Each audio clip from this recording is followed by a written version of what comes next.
Well, greetings and salutations, everybody. Welcome to the YouTube channel. My name is John Campea, and this is Best Movie, Worst Movie, a simple concept where we take a category of film, maybe it's an actor, maybe it's a genre, maybe it's a year, whatever, and then we decide amongst ourselves, what is the best movie of that category, and what is the worst movie of that category? I'm joined, of course, by Mr. Robert Meyer Burnett. Robert, how you doing? John, I love these shows. Very excited to do this one.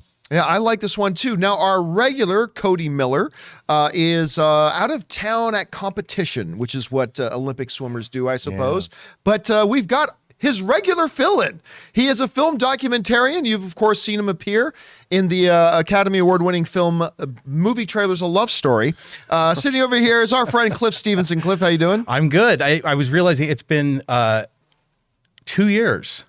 I was on the very last one of these before the pandemic. Oh, was it the last one we did before? The very last two. We did the best and worst of 2010 and best and worst of the DCEU. That's right. And then we all and then everything got shut down. Went home for 2 years. Then we went home for 2 years. So yeah, that was last time. Well, it's good to have you here. Thank you for being here. And we've got a neat category today. We are talking about the comic book films of 2017, which, you know, when a lot of people think of some of the best years in comic book movies, a lot of people will go to 2018. I mean, of course, because you've got Best Picture Academy Award nominated Black Panther. Yeah. You have arguably two other comic book films that were even better than it was in Infinity War, Spider-Man Into the Spider-Verse, which won the Academy Award that year for Best Animated Film. Stacked year. But 2017 was a really strong year as well, and also kind of weak in some ways. Oh, yes. There's also a lot of diversity in that. I mean, we had a Guardians of the Galaxy movie. We had a Thor movie. We had a Wonder Woman movie. We had an X-Men, extended X-Men movie. We had a Spider-Man movie. We had a couple of, offshoot ones, whether you're talking about Atomic Blonde or others. I mean, it was a really interesting year for comic book films, and we're going to start by talking about the best of them. Now, of course, there could be a lot. I mean, again, Guardians of the Galaxy 2, which I know is a movie that you quite appreciate yourself, Rob. You like that more than most people do. You had Spider-Man Homecoming, which kind of kicked off Spider-Man in the MCU. Thor Ragnarok, which I consider to be the best of the second best. The first Thor with Kenneth Branagh is still my favorite. Yeah. But a wildly beloved film by audiences as well. We had Logan, which got a screenplay nomination, I believe, at the Academy Awards. Yeah. I believe it was the first comic book film ever to do that. So you had a lot of different options. Rob, what are a couple maybe of the movies that stand out to you? And then ultimately, what to you was the best comic book movie of the year? Well, I've got a controversial best comic book movie of the year. Yeah, I do. But all those things, I mean, I love Ragnarok, and I love Guardians too. And what's interesting to me, I thought Guardians 2, I really appreciated the sentiment of broken families coming together, because you had a Nebula and, of course, Gamora. Then you had Ego, the living planet, which I never thought would be portrayed on screen, in Kurt Russell and Star-Lord. And then everybody else kind of Drax was dealing with his family tragedy and all of that. And I thought both of those movies were great. Obviously, Logan, wow, what an X-Men movie. I mean, to take a movie that was in, I guess, I see it as being in continuity with the rest of the X-Men movies. You don't know what happened, really. There was a cataclysmic something happened to the X-Men, and not only is it a great comic book movie, but it's just a great movie. And Mangold's powerhouse direction was amazing, and the performances are amazing. But yeah, Wonder Woman came out. Which really was the first truly big hit. And when I mean that, it got the trifecta. It won over the audiences, the critics, and the box office. It was the first real big triumph for the DCU, was that Wonder Woman. Can't underestimate how big that was for them. Yeah, no, I mean, it was truly. And, so iconic. Gal Gadot was great as Wonder Woman. And I love the fact that it was a period piece. Yeah. I mean, that was a bold move to set it in World War I, and, the no man's land scene and just her, there's in the extended version, there's the extended version where it's a little longer. Right. Is that what an extended version of? Are you saying an extended version extended it a bit? Extended it was a little bit longer, was it? Longer. I learn so much from you every day, Rob. Well, it's an industry term. There's a moment. It's an industry term. There's extra added stuff of her enjoying man's world that Right. I thought was really great. So, but none of those movies, John, none of those movies are my favorite. Uh-oh. Do you want to know what my favorite comic book movie is of 2017? Which one is that? Based on a long-running comic book that not a lot of people in America know, and directed by a master fantasist who has already made his mark in science fiction movies, action movies, cool movies. Valerian and the City of 1,000 Planets. #1 movie of 2017. I never thought, Valerian and Lorelei, they were, I love Luc Besson. It was his lifelong dream project. And of course, despite the fact that the major misfire of casting Dane DeHaan and Carla Delevingne as Valerian and Lorelei, Wow. But I will say this. It is the most spectacular, beautiful, amazing looking film. The visual effects are incredible. Alien life. I mean, however, those are 2 hot toy figures they announced and never made. I can't imagine why they didn't make them.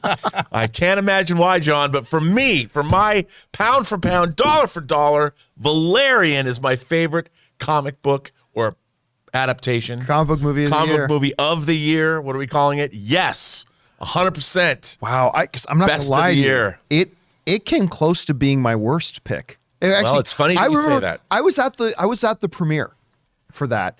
And I remember when the movie was over and we all went out and then we went across the street to the after party and the studio guy came over, as a friend of mine, and he wanted to bring me over and introduce me to Bassan. And no, that's okay. I'm good. Only because I did not want to be asked the question, what did you think? Because I'm a terrible liar when that comes. And I didn't want to be at a dude's premiere to say, I really didn't like your movie at all. I have to tell you a quick funny story. So I was writing for Sci-Fi Universe magazine back in the mid-90s. And it was Independence Day was coming out and The Fifth Element. And Luc Besson really wanted it to be on the cover. The Fifth Element. So he invited Mark Altman, who created the magazine along with Chris Gore, and he invited Mark Altman and myself to come see him in Malibu at his house. And we get there, and he was hilarious. But he told us this funny story. He goes, I come to America, I get a house on the beach in Malibu, and I think there's just You need to speak up. I think there's going to be girls and bikinis everywhere I look. He goes, I did not know it was a private compound. There's no girls on the beach. There's nobody on the beach. It's private beach. And I just like thought that beach. There you go. I just thought that was there. They are. Come on. What's Valerian and Lorelei? What's not to love? Well, there you go. John, would you care to tell him? Hey, I'm not here to judge. I mean, it was certainly not going to be my pick for best of the year, but there we go. Valerian and the City of 1,000 Planets is Rob's pick for best comic book movie of the year. So let's go over to you, Cliff. There's a bunch of potential. Hey, man, we had a Justice League movie that year. Shook. We had. I don't know what to do. What to you? What are one or two of the ones that really stood out to you? And then ultimately, what was your best comic book film of 2017? See, 2017 is an interesting year because, especially in hindsight, because there's a lot of things that year that I feel they're not bad. They're not great. They're kind of middle. And so, I like Guardians of the Galaxy Volume 2. I don't like it as much as the first one. Right. Yeah. I like Wonder Woman.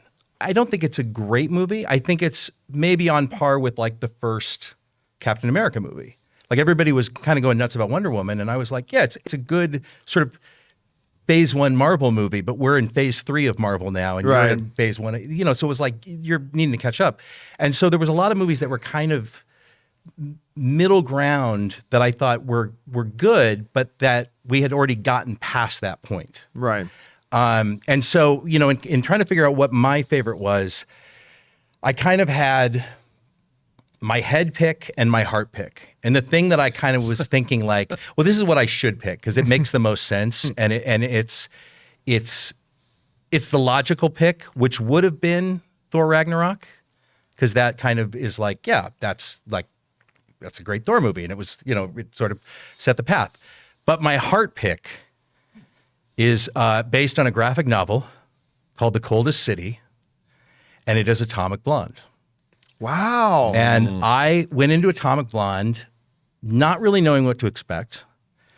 And I was just kind of blown away by just what a cool, kick-ass action movie it really is. And getting to see Charlize Theron, and, it's directed by David Leitch, who had done the first John Wick. He was co-director on that one, and he'd done Hobbs and Shaw subsequently, and Deadpool 2. And it's like, it's basically what John Wick would have been if it was a female lead. And what's the name of the girl from the one J.J. Abrams Star Trek? Sophia Boutella. Yeah. Sophia Boutella, right, yes. Who'd been in Star Trek Beyond right before that. And they have Charlize and Sophia have a scene together in that movie. It's like, honestly, it's like one of the steamiest. Well, and this is scenes. the movie. It's funny when there was like a meme going around or something, a tweet when the last Bond movie came out that people were like, oh, the next James Bond can't be a woman because then you couldn't have a Bond girl. And, some woman said, oh, trust me, you can still have a Bond girl. And Atomic Blonde was the answer to that question before they asked it. Yeah, which it really was. Yeah, you can have a Bond girl. There can be a spy, a spy action movie, and you can still have a Bond girl, essentially. Yeah. And that movie basically does that. But, the action is top notch. The plot is complicated. And but you know what? In the same way that the Bond movies are all, it's like, I think it took me 30 years to figure out the plot of Octopussy. It's like, it's not like these things are laid out for you in the easiest fashion to understand. So, it does have to be something that you're sort of focused on. But, getting those people together, and I know, like, for Charlize, it was a real passion project for her, like when it came to her that she wanted to do this. And this was, she produced it, and it was through her production company. And it was really Mad Max Fury Road and the success of that movie that allowed her kind of the juice to be able to go and make Atomic. Call her shot. Yeah. And say, this is the movie I'm going to do. That's the director I want. And, and it's got, a great soundtrack. It's got a killer soundtrack. Killer. Excellent. Blue Monday, and you got like Flock of Seagulls are in there, and David Bowie. And it is such a fun movie. Like it may not be the best made movie. It may not be the best written movie. It may not be, but it to me, it is one of the most just fun, enjoyable, just get amped up and have a great time for I thought I was one of the few people who actually really quite enjoyed that film. I'm glad that it's on your list. I'm surprised, but I love it. But and by the way, Sophia Boutella, we were talking about this a little bit earlier today. She's going to be in Zack Snyder's Rebel Moon. Right. That is going to be coming out fairly soon. All right, so we've got. I'm going to be honest with you. I thought all three of us were going to pick the same one. I really did. So we got. Well, I never thought we'd hear Valerian and City of a Thousand Planets, but there we go. We've got Atomic Blonde, which I also really like. Listen, you guys know what I'm going to say. To me, it's either the number 2 or the number 3 greatest comic book movie of all time, and that's Logan. Logan to me. While I still believe the first Avengers film is the greatest comic book movie of all time, but Logan to me was the first time, and I include The Dark Knight in this. It's the first time I came out of viewing it and saying, this legitimately could be in the running for Best Picture. Like that's how good, and the kind of, I remember, Rob, when we were talking, you and I talked about it years ago, you said it was the first time in a while that to you that a comic book movie truly transcended the comic book aspect of the nature of the film, right? It was 100%. At its core a gritty Western in many ways. And what's really interesting to me, it shows you that depending on how you approach fantasy material, science fiction, fantasy, horror, you can make it comic booky, or you can take the concepts and put them in a film. You've still got Professor Xavier who's going crazy. His mental state's deteriorating. He killed all the X-Men. And you can shake the world. And it's a horrible, terrible, complete, only a threat that you could get out of a fantasy trope or whatever. But yet he plays it. The tone of the movie is absolutely real. And that's not easy to do with these characters, especially characters that have been around for so long. And it is truly transcendent. I'll tell you something, the rewatchability of this movie. Oh, it's infinite. Oh, my God. And by the way, Patrick Stewart has made a complete career out of dying as Professor Xavier on screen. I think he's done, 3-4 times now? Yeah. Various franchises and ways. And what was it, Daphne... the one who played X-23. I'm forgetting her name. And she's so Ray, if you can look that up for me, the little girl, so good. It's Daphne something. She's so good in this. Like so good that I didn't think she could speak English. You know, I honestly didn't. And so when you mix the tragedy, and there's so much tragedy in this movie. Like Keen, thank you, Daphne Keen. That's right. There's so much pure tragedy in this movie. Like when it's ultimately revealed that it was Xavier that killed all the X-Men. And you realize not just that, how that must weigh on him, but you realize that Logan is probably himself dealing with a lot of anger about that while also loving Xavier and trying to take care of him, while probably at some part of him is like really upset that he's the one who killed him. So from that to the death scene of Charles in this movie is the best of the Charles death scenes. Yes, in all the films. But it's just so moving and powerful, and ultimately Logan dying at the end in such a beautiful way. Like it didn't have to happen over the New York in a final stand in the battle for New York, whatever. It was like just in the woods, and it was just so powerful. And I think Logan is a really great example of why people need to occasionally ease off the throttle of everything has to go back to Marvel, and everything has to be in one universe, and everything has to be this. Yeah, Marvel never would have made this movie. We wouldn't have gotten Logan no through way. Marvel. We wouldn't have gotten Deadpool through Marvel. No way. And, you know, I heard you guys talking about on the show, you know, where it's like Marvel's kind of letting them do their thing with Deadpool 3, but it's like this only would have existed outside of that ecosystem. So, you know, movies like this exist because they didn't have to conform to this larger universe. Right. And so this is a great reminder of how good these movies can be when you just sort of let them be their own thing and not have to sort of make them be part of another story. And listen, that's partially why people thought it was crazy when when Fox had put itself up for sale, and it became a bidding war between Disney and Universal Comcast, right?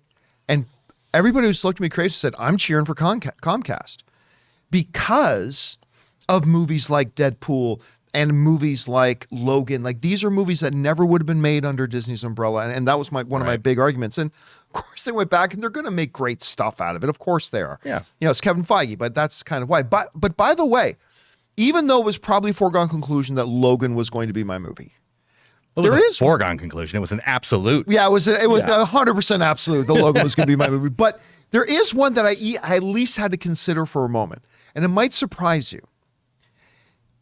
It was the Lego Batman movie. And I don't even mean that facetiously. I remember I went to the studio lot to go watch this. And I think Jeremy Johns and I went together. And we walked in saying, oh, this is going to be like probably not as good as the Lego movie. It'll be a lot of shtick, whatever. And I remember everybody came out of that thing at the Warner Brothers lot. We all came out of that going, that was spectacularally entertaining. Yes. And it did not do great at the box office. Right. And which was a shame because it totally deserved to do great.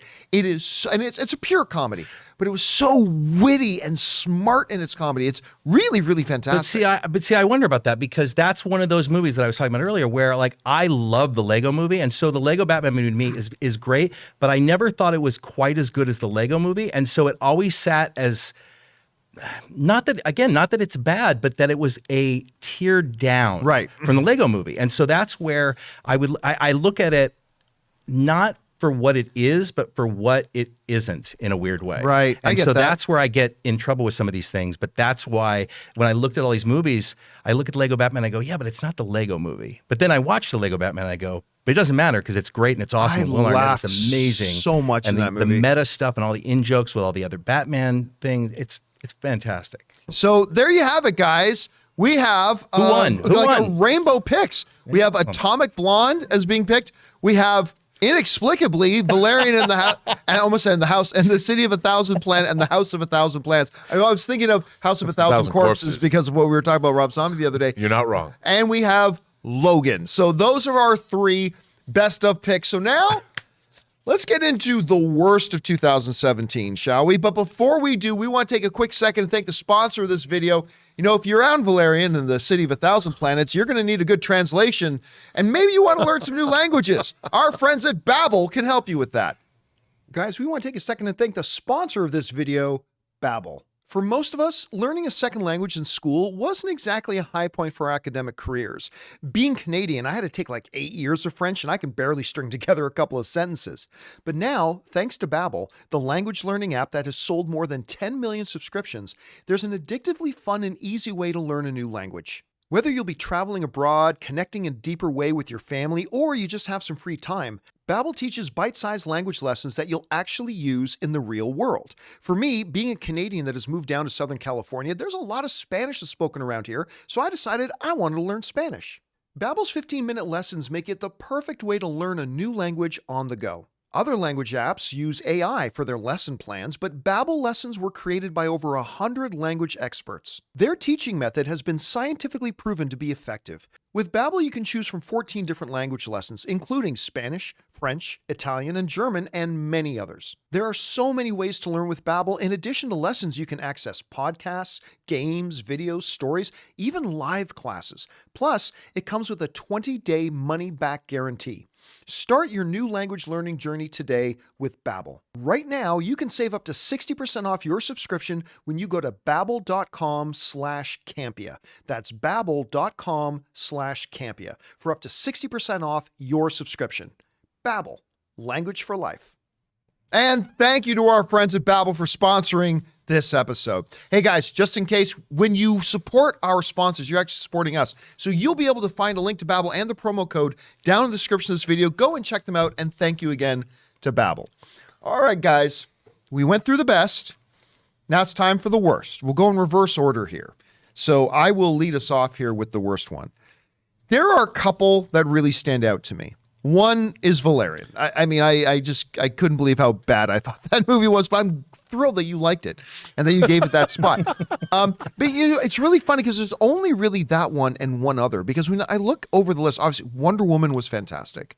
I really enjoyed Spider-Man Homecoming was a great, entry chapter for Spider-Man into the MCU. Guardians of the Galaxy, I didn't like as much as Guardians, but quite good. I obviously mentioned Batman, Thor Ragnarok, Atomic Blonde, Justice League, things like that. So besides Valerian, what then could possibly be a truly disappointing, awful film that came off of a great comic book movie that also happened to star Sofia Boutella? And I'm talking about Kingsman and the Golden Circle. That first Kingsman was so good. I mean, so outrageously good. It's one of those movies that didn't really look like much, and it was a pure, pleasant surprise kind of movie. I just walked out just happy with it. The action was great. The church scene is iconic forever. Some terrific performances. Manners maketh the man should be something that's taught to young men all over the world. Manners maketh the man. It's just fantastic. So I go into Golden Circle. You're adding Channing Tatum, Jeff Bridges, Pedro Pascal. You're just adding a terrific additional lineup. Should be a home run. It should automatically be a home run. And I remember when the credits rolled, the first time I saw it, I somehow convinced myself it wasn't that bad. I'm like, well, that was disappointing. But it wasn't terrible. And that was at a press screening. So we already had tickets for opening day. So I went back for the opening day tickets, and I'm watching. I'm like, no. This is just awful. Awful. And nothing really kind of emphasizes, because in the first Kingsman, there was some tongue-in-cheek, fun silliness. There was a little bit of that, right? But once you get into Golden Circle and you have, okay, I'm sorry, is Elton John doing kung fu right now? Is that's what we're saying? We're going that far, really? And that's not the problem with the movie. That just illustrates the problems with this movie. And no matter how good the performances could have been and whatever, it's just so thoroughly disappointing, especially coming off such a great first movie. Then I just recently saw the prequel one they did, The King's Man, I think is the one they did. And that it's got the greatest actor without an Academy Award, and Ralph Fiennes in it. And it was all right. But again, it just never gotten back to that first thing.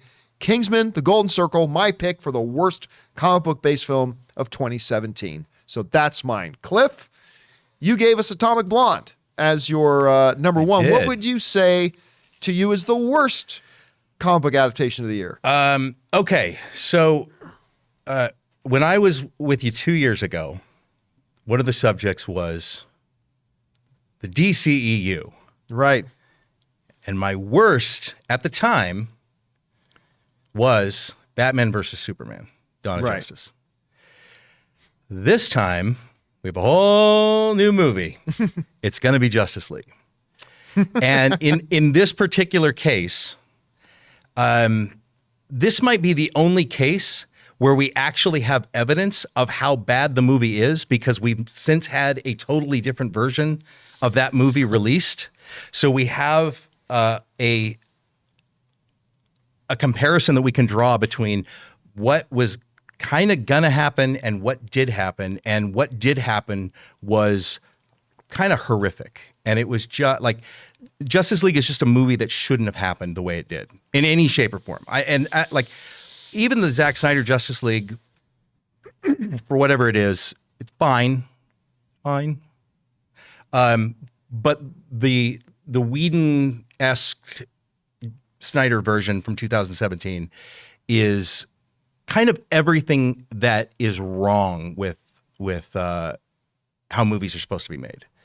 It was, it's almost like that movie was reverse engineered. It was reverse engineered from, we've got to get to this point, so let's now build it backwards.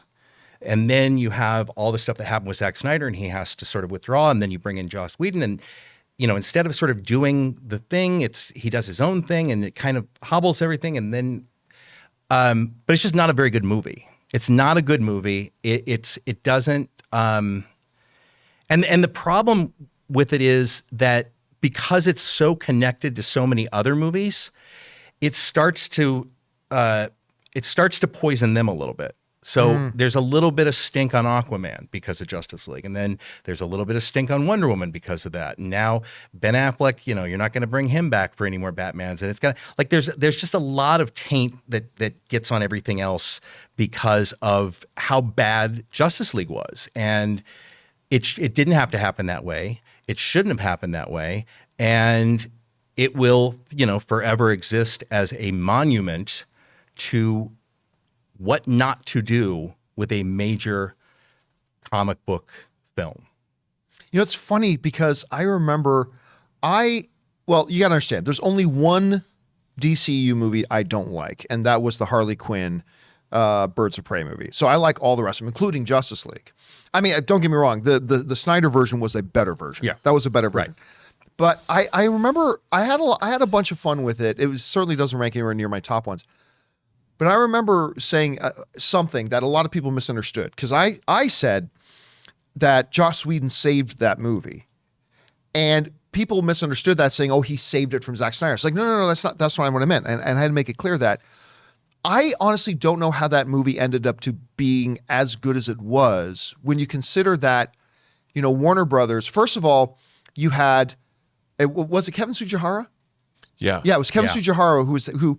So you had this movie, right, that was shot. It had all this stuff, and Warner Brothers came to him with three directives. To Joss Whedon said they had three directives. One, you don't get a day of more time. You still have to hit the original release date. How? Two, this movie's got to be about 2 hours. You got to get this movie down to 2 hours. How? How do we get this down 2 hours? Three, you have to change the tone that it was established already. So when I said that I think Joss Whedon, and I'm very disappointed with all the stuff we found out about Joss Whedon in the recent months, absolutely. But that removed, I've always been amazed, and I've said, like, I don't know a lot of filmmakers that could have stepped into that scenario, being given those three directives by Warner Brothers. Oh, change the tone, cut it to 2 hours, and you don't get a single day because Kevin Tsujihara wanted his bonus. So you don't get a single one. I don't know a lot of filmmakers that could have stepped in and made a more presentable project. You know what I mean? I was always confused why he did it. I am too. That's a very good question. I don't know if there was a dump truck of money put at his I always doorstep, assumed it was, because yeah. I never understood the incentive for him to want to come into somebody else's finished film and basically take it over. But what everything you said is true, and the part of it that is problematic is that none of those things lend themselves to a good final product. And you're right. He saved it. He saved it from essentially being unreleasable. But I've said for a while, it's like studios don't make movies anymore. They make release dates. And so you target a release date, and then whatever you have to do to make that date is what you do. And I've watched a lot of stuff, and it's amazing to me to watch like old films and behind the scenes footage where it's like they'll be shooting something for Ghostbusters 5 weeks before it comes out in theaters, and you're like, how are they still shooting this? And it comes out in 5 weeks, and they still have to mix it and edit and do all that. And this is like they have years to do this stuff, and they still can't seem to hit these dates with any certainty. But all of those things, that's exactly what I'm talking about. Like the you can't have any more time, you can't have any more money, you can't have you can't change you have to change the tone without shooting anything else. It is almost like, well, who would make a movie that way? How would you make a good movie under those parameters? Yeah. And so, I agree with you in that he made a releasable movie. I just don't think he made a particularly good movie. Right. And so while I could, and I understand the Kingsman part of it, just because this has so many more tentacles attached to it with all of these other things and what it has meant for the DCU in terms of Henry broader Cavill ramifications. And Henry Cavill and the Wonder Woman and Aquaman. I just feel like this is the route that is the most poisoned. The Henry Cavill thing was another thing, right? Because that was because they weren't allowed to move their release date. Yeah. We had to shoot when he had the damn mustache. Yeah. And it's like, there's no other choice. And that's how they opened this movie. Yeah. You're looking at this and it doesn't even look like his real face. And and that's the opening shot that you see Superman. And it was just so, wait, what? I couldn't get past that opening because I loved it was like, this is just so, I mean, it was an uncanny valley. You go into the movie going footage. like, wait, huh? Like, when's the last time you felt uncanny valley with live footage? Live action footage. It does that. So we've got Kingsman: The Golden Circle. We got the theatrical release of Justice League. Rob, what about you? What was the worst comic book adaptation of 2017? Okay. Now, this film, I was so excited for it. Love the director. Have loved the director for a very long time. Big fan of his previous entries into the science fiction genre. Two of those movies, actually. One, his first film, and then later on he made a big budget science fiction movie. I see where you're going. I'm very, very happy with. And I went to this movie. I was most excited. I think I was more excited for this movie in 2017 than any other movie of that year. Bigger than maybe Logan. I was excited to see Logan. That movie, John, and I watched this movie in the theater, and I've never had the experience of loving something and hating it at the same time. And that movie is Valerian. Yep. And it's the city of 1,000 planets. Man, I from the opening scene on this alien landscape, I was completely enchanted. This is amazing. It was exactly what I wanted. I'm like, this is so great. And then I don't think there are times when I've actually it's not that Dane DeHaan and Carla Delevingne are untalented people. Dane DeHaan's tremendous. Tremendous actor. I've always been a fan of. But this was a miscast. A miscast. Even they look confused by your choice. I mean, I'm telling you, you're my co-star. If you fired an arrow into the Grand Canyon, hoping it would get to the other side, it never would. You couldn't have missed further away than by casting the two of them to be in this movie. And these characters are aged up. I mean, Valerian and Lorelei are kick ass. I'm like, it's Han Solo, man. Valerian's like Han Solo. Who is this kid? Like, why are these people in this movie together? And they talk of him in the movie like he's the most fearsome, whatever. And I'm like, who would think that? There was no, and all of the visual effects and all of because I love The Fifth Element for this, all of its craziness. And I watch it. I'm going to freely admit to you, I own this movie. I have watched this movie. Of course, it's your favorite movie of the year. I've watched this movie a number of times, dude, and I feel I've never felt so pulled in two different directions watching a movie as I do in this. And I've watched this movie because I think this is both a cautionary tale and it shows how great a science fiction movie can look and all the imagination. But how? To this day, dude, I don't understand. How did you look at them on screen and not like, look, they even knew that Eric Stoltz wasn't working in Back to the Future, and Robert Zemeckis said 2 weeks into production, I've made a mistake. And that's got to be the hardest thing a director has to do. What's harder is that you make the entire film with a cast that doesn't work. And I just don't understand, because everything else about this movie, I could have loved it. I cannot, as soon as they're on screen working that action sequence and they're running all around, I'm like, what? Why am I watching this? Why are you doing this to me? So it's your best and your worst. And it's my best. Better than Logan, worse than Golden Circle. I mean, I just... Again, this film holds a very unique place in my heart. What that says about me, I don't know. Well, I got a question though, Cliff. Like, in 2017, were you already working with Rian Johnson? I don't know how early they started working on that. No. I didn't start working with Rian until Knives Out. So that was 2019 when I. Okay, so I was just wondering if they had even started working on Knives Out at that point. I just didn't know how far in advance they started working on that. No, he started Knives Out right after Last Jedi. Okay, so he waited till after that. It was like right at the beginning of 2018. Right. And they were like literally beginning in 2018. He started with the idea of I'm going to write this, and they were wrapped production by New Year's Eve of 2018. At what point? I'm turning this into an interview. Sorry, but at what point did you get involved with the project? Well, I was involved in spring of 2019. Okay, so that like post production. I got there during post production. Okay, well there you go. All right, guys, and that'll do it for our installment of Best Movie, Worst Movie, talking about the best and worst of the comic book films of 2017. Best movie, worst movie, same movie. Best movie, worst movie, same movie. And we had different picks across the board. Highlighting again, my best was Logan. Cliff's was Atomic Blonde. And of course, Valerian in the City of a Thousand Planets was Rob's. In worst, it was also City of a Thousand Planets for Rob. It was Justice League for Cliff, and it was Kingsman: The Golden Circle for me. And guys, we want to know what you think. What do you think was the best comic book movie and the worst comic book movie of 2017? Jump on down in the comment section below and leave those thoughts there. Don't forget to join us again next week for our next installment of Best Movie, Worst Movie. I want to thank the people sitting up here with me. First of all, Robert Meyer Burnett, where can people find you online? You can find me on Instagram at RM Burnett, find me on Twitter at Burnett RM, or find me at Post Geek Singularity on YouTube and postgeeksingularity.com. And of course, our guest, Cliff Stevens. Cliff, where can people find you? I'm on Instagram. It's at Cliff Stevenson. And that's your Instagram, not my Twitter. Instagram. That's right, because Ray found that. Guys, thank you to Ray Ora for the graphics, to producer Jonathan Voico for running the show today. My name's John Campea. You can follow me on Instagram and on Twitter, simply at John Campea. That'll do it for now, guys. Thanks a lot for being here. And until next time, my friends, bye-bye.